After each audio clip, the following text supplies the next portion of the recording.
They found a coffin in the street. When they opened it, they got the shock they never seen in years. A decades-old casket with human bones inside was mysteriously dug up and dumped in Brooklyn on Tuesday. NYPD say that they have no idea who trashed the old casket on Piling Street in Bushwick, not far from the Evergreen Cemetery, reports NBC. The muddy casket was found at the end of Central Avenue by employees of the Evergreen Cemetery when they arrived for work at about 6 a.m. Tuesday. Police are investigating a possible grave robbery in Brooklyn. A person found an abandoned casket filled with skeletal human remains and garbage on Piling Street, adjacent to a series of cemeteries on Tuesday. As 1010 Wins Holly Hare reported, people who work across the street from the Most Holy Trinity Cemetery said people dump items there all the time, but in this case they were disturbed to see a broken casket outside the cemetery fence Tuesday morning. There was bones and the clothing and the gloves and everything was there. It was not a pretty sight, said one woman. CBS 2 asked another cemetery in the area, Evergreen Cemetery, if they believed the casket came from their grounds, but the cemetery had no comment. I saw them taking out a quilt and it looked like what's left of body remains, Basir Tariq, who works nearby, told CBS 2's Cindy Sue. When you heard that's what it was in the casket, what's going through your head? What kind of person would do that, just leave a casket on the side of the road? Police believe the casket was dug up from the cemetery, but Basir Tariq, who also said people dump items from home renovations in the area all the time, has his own theory. They dug up some house and they found a casket inside that they didn't want to report it and they just dumped it here, he said. Back in the old times, I know that people bury people at home in their backyards, Lillian Toscana said. Maybe somebody bought a new house, they might have encountered the casket, took it out and dumped it because they don't want it in their home. The medical examiner's office confirmed the skeletal remains were human bones from a hand and foot. Now they're working with police to figure out who put the casket there. Toscana and others who work in the area said the act was disrespectful. It's not a good thing, she said. It's not where it's supposed to be. I mean, we have to have respect for people's lives. One worker at Evergreen Cemetery told Sue he's been working there for 30 years and has never seen anything quite like this. The investigation into the incident continues. This was a terrible discovery.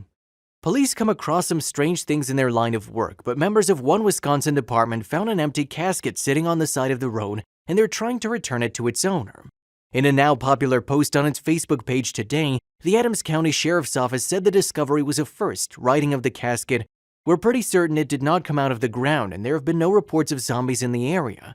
According to a local funeral home, used caskets are sometimes sold to private individuals for haunted houses, displays, etc. So if this fell off the back of your truck over the weekend, get in touch with us. It's a little creepy and we'd like to get it back to you." The Facebook post added, ending with a hashtag Where's My Casket. In a telephone interview today with ABC News, Deputy Joe Lebregg said the post has generated plenty of interest but no word from the coffin's owner.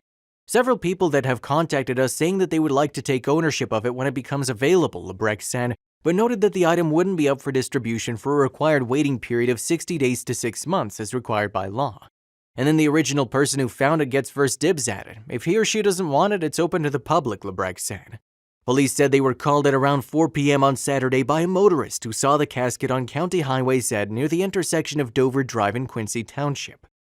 The cloth and padding had been removed from it. While it didn't look as though it had been removed from a grave, it bore marks consistent with possibly having skidded across the road, suggesting it may have fallen off a trailer or truck, Lebregg said.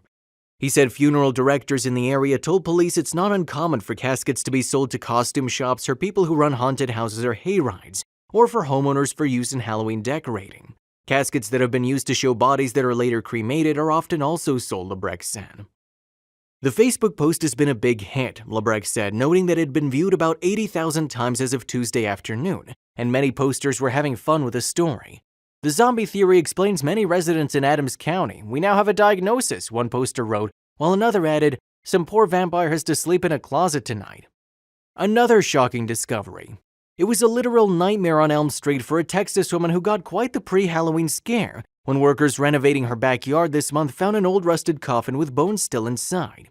Didi Oliveira, who recently bought the house on Elm Street in Mission, told KGBT she was shocked when the casket was unearthed. "I'm like, a coffin? What do you mean a coffin?" Oliveira said. "I can't even explain it. It was huge. It had the handles, it was really rusted, and had bags wrapped around it. They had seen the little booties and pink little bears, and then one of the guys said he'd seen bones." Oliveira received a call on Tuesday from workers after they hit a hard object in the ground. "They called and I let my dad know first that they found a box," Oliveira said, "and so my dad said, okay, we'll move it later so you can finish." When the workers used an excavator to lift the object from the dirt, Oliveira said she couldn't believe a casket was hanging from the metal chain attached to the claw of the construction machine. They'd seen little booties and pink little bears, and then one of the guys said he'd seen bones, Oliveira said. The bones, it turned out, belonged to the previous owner's beloved Cocker Spaniel, and they weren't alone in the makeshift cemetery. Workers later dug up cat bones inside a toolbox buried near the coffin. Thank God it was a dog and not human remains, Oliveira said. If not, I think I would have gone crazy. Another nightmare.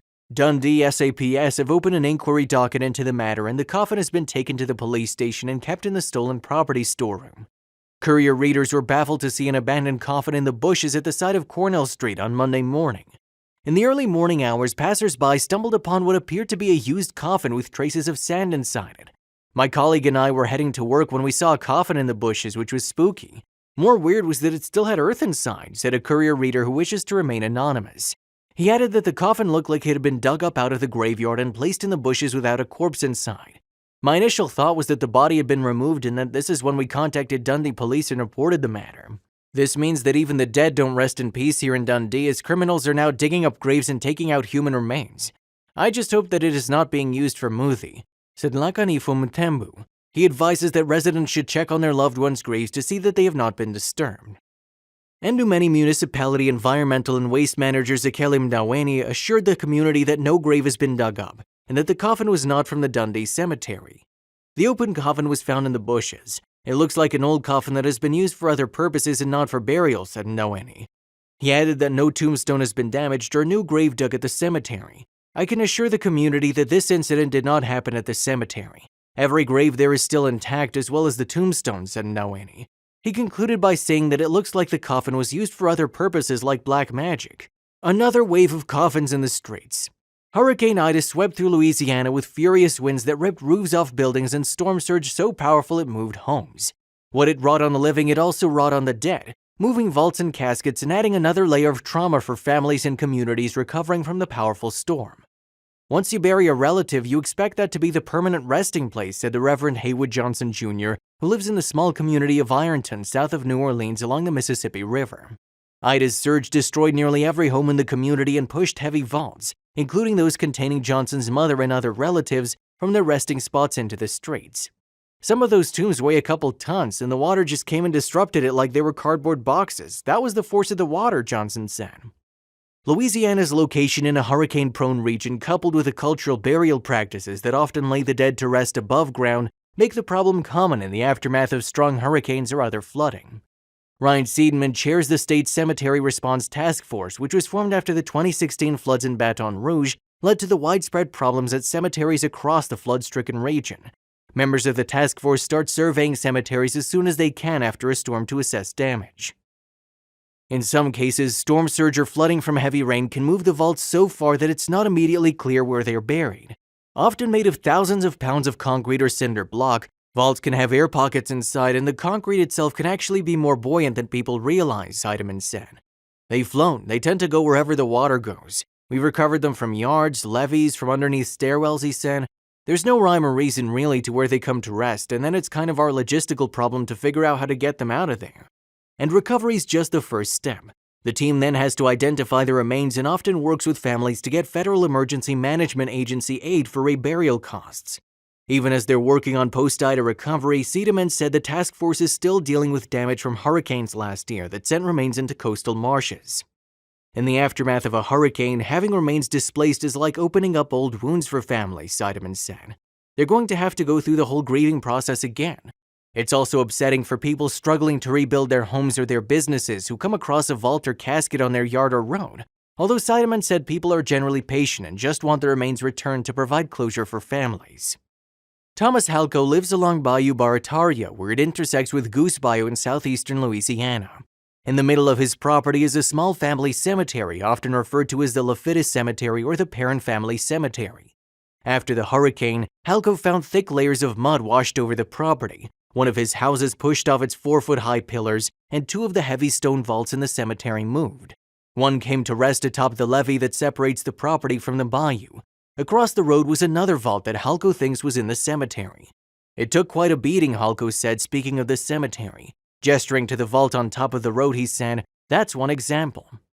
Edward Perrin has relatives buried there as well as in other cemeteries in the long ridge of land that stretches toward the Gulf of Mexico. He said at least one vault became dislodged after Rita and had to be recovered. The 87-year-old said he had thought he might want to be laid to rest at the family cemetery on Goose Bayou, but the grave disturbances have made him reconsider. All of this water situation is causing problems with worshiping and burying and living, he said. Often family members can give key identifying details.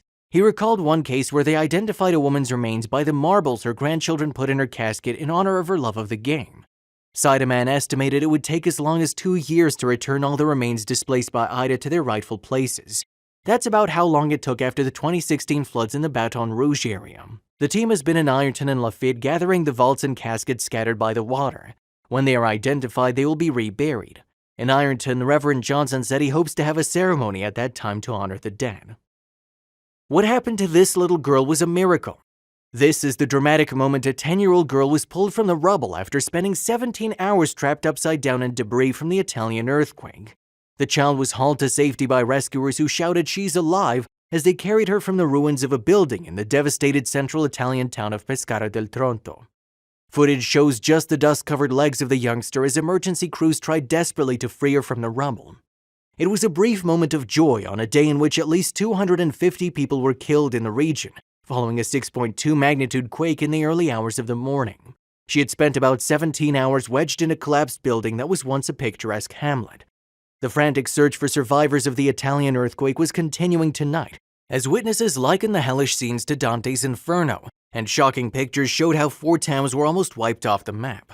At least 159 people have been killed, including 2 babies, and 100 people are believed to be trapped under the rubble after the 6.2 magnitude quake struck at 3:30 a.m. local time this morning while villagers slept in their beds. Today, rescuers spoke of hearing children's screams from the rubble, and locals were spotted frantically digging in with their bare hands to try and save loved ones. One man, Guido Bordo, 69, lost his sister and her husband after they were trapped inside their holiday house in the hamlet of Illica, north of the hard-hit Amatrice. Before their deaths were confirmed, he had described how he could only hear the sound of cats as he scrambled to find his loved ones beneath the rubble. The first victim to be named by local media reports is Marisol Piermarini, an 18-month-old baby who was sleeping in her crib when the house she was staying in, Arquata del Tronto, collapsed. Mother Martina and her father Massimiliano have been taken to hospital with many wounds after being pulled from the rubble. Tragically, the family had moved to the area from L'Aquila after their home there was destroyed in another earthquake in 2009. The little girl's grandfather, Massimo Piermarini, said he desperately tried to save his family. "They did not want me to go in because it was all in danger, but I said that I did not care at all. I had to go looking for them, but unfortunately for the girl, there was nothing to do."